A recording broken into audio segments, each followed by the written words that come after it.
साथियों, आज की डेट है 1 सितंबर 2024 और आज की डेट में ITI first year first shift का पेपर अब समाप्त हो चुका है और आज की डेट में लेकर आ चुके हैं आंसर की। यदि आप भी गए थे आज की डेट में एग्जाम देने तो आप इन क्वेश्चनों को मिला लीजिए और यदि आपका अलग क्वेश्चन आया होगा तो आप अपने राज्य के जिले का नाम जरूर बताइएगा। आप किस राज्य के अंतर्गत आ रहे हैं और कौन से जिले में आप रहते हैं, क्योंकि हर एक जिले का अलग अलग पेपर आ रहा है। तो चलिए क्वेश्चन सॉल्व करते हैं। पहला क्वेश्चन जो कि जिनको आंसर आ रहा होगा सभी लोग कमेंट बॉक्स में बताते चलिएगा। पहला सवाल आप सभी के सामने है जिसमें पूछा गया था कि संधारिता की इकाई क्या है। चलिए सभी लोग इसका आंसर बताइए। ऑप्शन आप सभी के सामने है।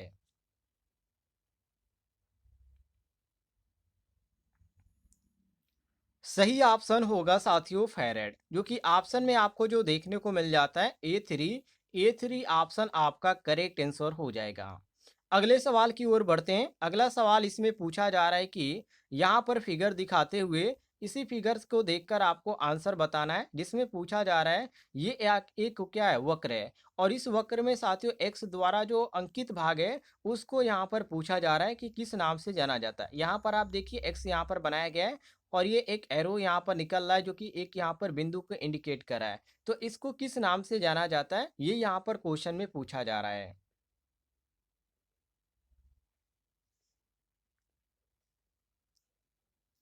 साथियों इसको बोला जाता है कोएसिटी, जो कि यहाँ पर आपको जो ऑप्शन में देखने को मिलता है A1 ऑप्शन आपका बिल्कुल करेक्ट आंसर हो जाएगा। करेक्ट हो गया। आगे देखते हैं अगले सवाल में क्या पूछा जा रहा है। तो अगले सवाल में साथियों यहाँ पर पूछा जा रहा है कि कौन सा पदार्थ अनुचुंबकीय पदार्थ है। मतलब कौन सा पदार्थ है जो अनुचुंबकीय के अंतर्गत आता है। ए ऑप्शन है क्लिट वायरिंग, बी ऑप्शन है तांबा, सी ऑप्शन है बिस्मिथ और यहाँ पर आपका A4 ऑप्शन देखने को मिल जाता है ग्रेफाइट। तो कौन सा ऑप्शन आपको सही लग रहा है।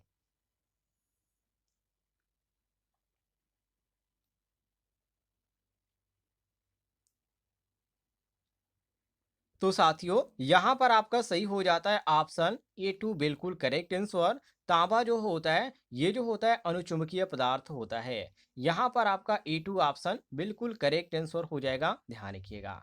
आगे देखते हैं अगले सवाल को। अगले सवाल में यहाँ पर पूछा जा रहा है कि एकल फेज एसी परिपथ में कलांतर कितना होता है।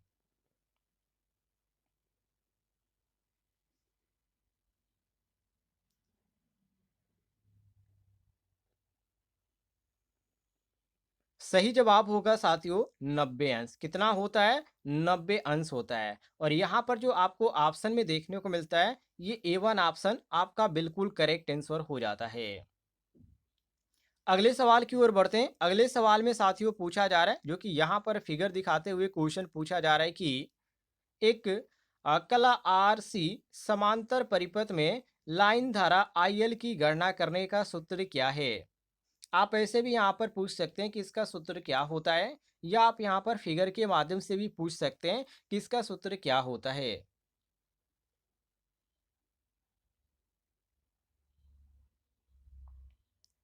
साथियों इसका जो सही सूत्र होता है वो होता है IL बराबर, ये हो जाता है अंडर रूट, इसमें आपको देखने को मिलता है IR² माइनस IC का स्क्वायर हो जाता है। ये सूत्र आपको देखने को मिलता है और यहाँ पर जो आपको सही ऑप्शन देखने को मिलता है वो आपका ऑप्शन A4 में देखने को मिलता है।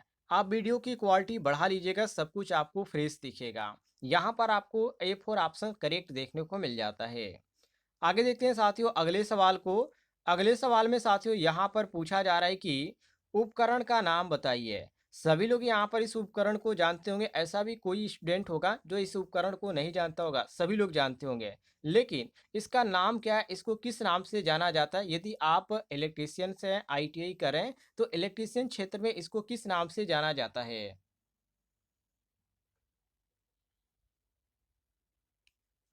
साथियों इसको बोला जाता है स्पैनर, जो कि स्पैनर कई प्रकार के हो जाते हैं और यहाँ पर जो आपको ऑप्शन में देखने को मिल जाता है ओपन एंड स्पैनर, ये आपका ए ऑप्शन बिल्कुल करेक्ट आंसर हो जाता है। ए ऑप्शन साथियों आपका सही हो जाएगा, मिला लीजिएगा। चलिए आगे देख लेते हैं अगले सवाल को। अगले सवाल में साथियों यहाँ पर पूछा जा रहा है कि तनाव क्या है। तनाव क्या है, स्ट्रेस क्या होता है साथियों। ऑप्शन भी आप देख सकते हैं और यदि आपको आंसर याद है इसका तो कमेंट बॉक्स में बताते भी चलिएगा।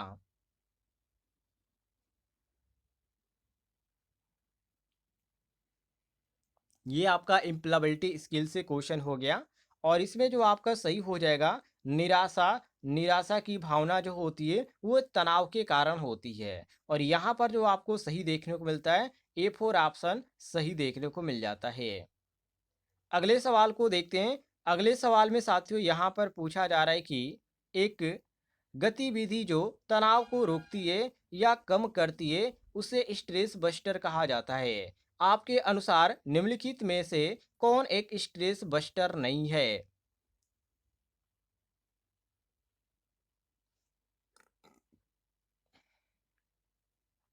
सही जवाब होगा साथियों लंबे समय तक समस्या के बारे में सोचते रहना। ये स्ट्रेस के अंतर्गत आता है। कोई भी चीज है कि यदि आप उसके बारे में ज्यादातर सोच रहे हैं तो वो एक तनाव पैदा करता है आपके शरीर में और यहाँ पर आपका जो सही हो जाता है वो A1 ऑप्शन आपको करेक्ट देखने को मिल जाता है।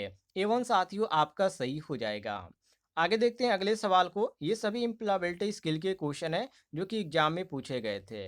अगले सवाल में पूछा जा रहा है कि उच्च तन्यता हेतु सिरोपरी लाइन में कौन सा जोड़ उपयोग किया जाता है?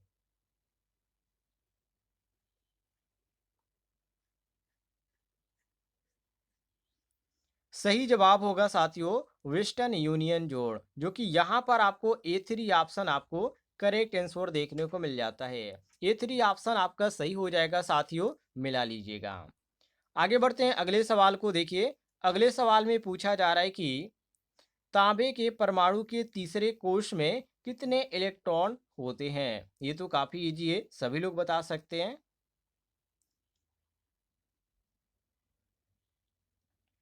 सही जवाब होगा साथियों 18। कितने होते हैं? 18 होते हैं। और ऑप्शन में आपको 18 कौन सा देखने को मिलता है? तो यहाँ पर आपको A3 देखने को मिलता है। तो A3 साथियों आपका सही आंसर होगा। आगे बढ़ते हैं अगले सवाल को देखिए। अगले सवाल में साथियों यहाँ पर पूछा जा रहा है कि जंक्शन बॉक्स में, यहाँ पर क्वेश्चन को ध्यान से देखिए। पूछा जा रहा है कि जंक्शन बॉक्स में किस प्रकार के तारों के जोड़ पाए जाते हैं? वेरी वेरी इंपॉर्टेंट क्वेश्चन है साथियों। तो साथियों जंक्शन बॉक्स में जो होता है रेड टेल जोड़ होता है। कौन सा जोड़ होता है? रेड टेल जोड़ होता है। और यहाँ पर आपको जो सही ऑप्शन देखने को मिलता है वो A3 ऑप्शन देखने को मिलता है। A3 ऑप्शन आपने सही मारा है तो बिल्कुल आपका करेक्ट होगा। आगे देखते हैं अगले सवाल को। अगले सवाल में साथियों पूछा जा रहा है कि विद्युत वाहक बल ज्ञात करने हेतु किस सूत्र का उपयोग किया जाता है?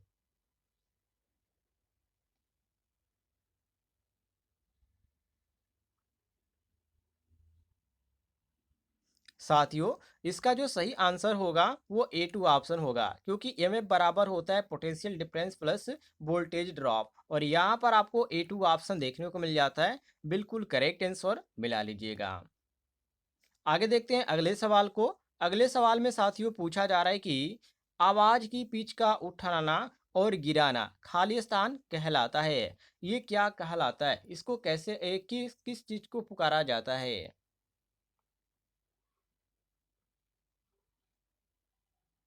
तो साथियों ये इसको बोला जाता है आवाज का उतार चढ़ाव। क्या बोला जाता है साथियों? आवाज का उतार चढ़ाव। तो यहाँ पर आपको जो देखने को मिल जाता है यहाँ पर A2 ऑप्शन आपका बिल्कुल करेक्ट आंसर हो जाता है। आगे देखते हैं अगले सवाल को। ये तो काफी इजी था। अगले सवाल में पूछा गया था कि कंप्यूटर का मस्तिष्क कौन सा है? ये आपका इम्प्लॉयबिलिटी स्किल्स है। काफी इजी क्वेश्चन है, सभी लोग बता सकते हैं। ऐसे इजी क्वेश्चन आपको नहीं मिलेंगे। सभी को मालूम होना चाहिए साथियों CPU को बोला जाता है सेंट्रल प्रोसेसिंग यूनिट होता है और यहाँ पर आपको जो देखने को मिलता है A2 ऑप्शन ये आपका बिल्कुल करेक्ट आंसर हो जाता है, मिला लीजिएगा। आगे देखते हैं अगले सवाल को। अगले सवाल में पूछा जा रहा है कि भूमिगत केबल में किस प्रकार के दोष को ज्ञात किया जा सकता है?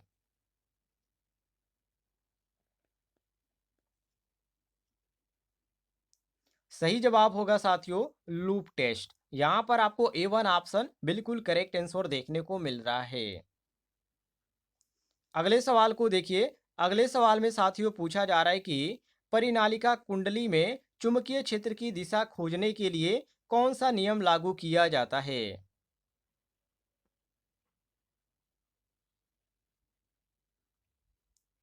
सही जवाब होगा साथियों दाहिने हाथ की हथेली का नियम। यहाँ पर आपको ए टू ऑप्शन बिल्कुल करेक्ट आंसर देखने को मिल रहा है। आगे बढ़ते हैं साथियों। अगले सवाल को देखिए। अगले सवाल में पूछा जा रहा है कि एकल कला आरसी समांतर परिपथ में लाइन धारा आईएल की गणना करने का सूत्र क्या है। इसको मैंने सवाल को आपको शायद बताया था, ये आपका दोबारा रिपीट हो चुका है, तो इसको छोड़ देते हैं। अगले सवाल को देखिए। अगले सवाल में पूछा जा रहा है कि एक आयत का परिणाम क्या होगा जिसकी लंबाई एवं चौड़ाई 20 सेंटीमीटर व 18 सेंटीमीटर है। तो मतलब कि लंबाई 20 सेंटीमीटर है और चौड़ाई कितनी है, 18 सेंटीमीटर है। तो परिणाम आपको क्या यहाँ पर इसका प्राप्त होगा। सही जवाब आएगा साथियों, इसका आएगा 76 सेंटीमीटर। आप इसको लगाकर देख लीजिएगा, इतना ही आएगा। और यहाँ पर आपको A3 ऑप्शन करेक्ट आंसर देखने को मिल जाता है। आगे देखते हैं अगले सवाल को। अगले सवाल में पूछा जा रहा है कि ये थोड़ा सा सवाल लंबा है, ध्यान से देखिएगा। इसमें पूछा जा रहा है कि एक गतिविधि जो तनाव को रोकती है या कम करती है उसे स्ट्रेस बस्टर कहा जाता है। आपके अनुसार निम्नलिखित में से कौन एक स्ट्रेस बस्टर नहीं है। ये भी क्वेश्चन मैं दोबारा आपको बता रहा हूँ। तो लंबे समय तक समस्या के बारे में सोचना, इसके बारे में मैंने आपको बताया था, ये भी क्वेश्चन रिपीट हुआ है। ऑप्शन आपका जो दिया गया A1 ये करेक्ट आंसर हो जाएगा। अगले सवाल को देखिए। अगले सवाल में पूछा जा रहा है नैतिकता का अर्थ है। नैतिकता का अर्थ क्या होता है। सही जवाब हो जाएगा साथियों तय करें कि मानव आचरण के लिए क्या सही है और क्या गलत है, ये नैतिकता का अर्थ होता है। ऑप्शन आपका ए सही हो जाएगा। अगला सवाल है साथियों जो कि यहाँ पर चांदा एक दिखाया जा रहा है। इसमें पूछा जा रहा है कि चित्र में दिखाए गए उपकरण के नाम की पहचान करें, इसको किस नाम से जाना जाता है। तो मैंने आपको पहले ही बता दिया, ये चांदा दिखाया गया है, तो ये आपका कंफर्म हो गया। A2 ऑप्शन में चांदा लिखा गया है, तो A2 ऑप्शन आपका करेक्ट आंसर हो जाएगा।